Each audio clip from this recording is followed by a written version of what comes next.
लाहौर के इलाके हियर में मुलजिमान की फायरिंग से प्रॉपर्टी डीलर कत्ल हो गया है। पुलिस ने मुकदमा दर्ज करके तफ्तीश शुरू कर दी है। मजीद जानेंगे डॉन न्यूज़ के नुमाइंदे वसीम रियाज से। वसीम, पुलिस की जानिब से क्या बताया गया है?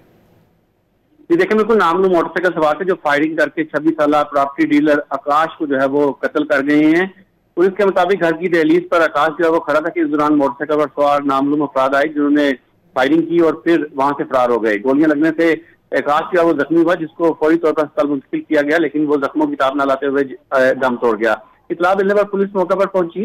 पुलिस ने जयपुरा से शवाहिद इकट्ठे किए हैं और सीसीटीवी फुटेज मुलजिमान की गिरफ्तारी के लिए जो है वो इकट्ठा करना शुरू कर दिया, जबकि मकतूल की वालदा की मुद्दईयत में नामलूम मुलजिमान के खिलाफ मुकदमा दर्ज कर लिया गया है। पुलिस का कहना है कि तफ्तीश में और फिर मुलजिमान की शिनाख्त में तमाम चीजें जो है वो सामने आएंगी कि वजह तनाजा क्या था, क्यों जो है वो कत्ल किया गया।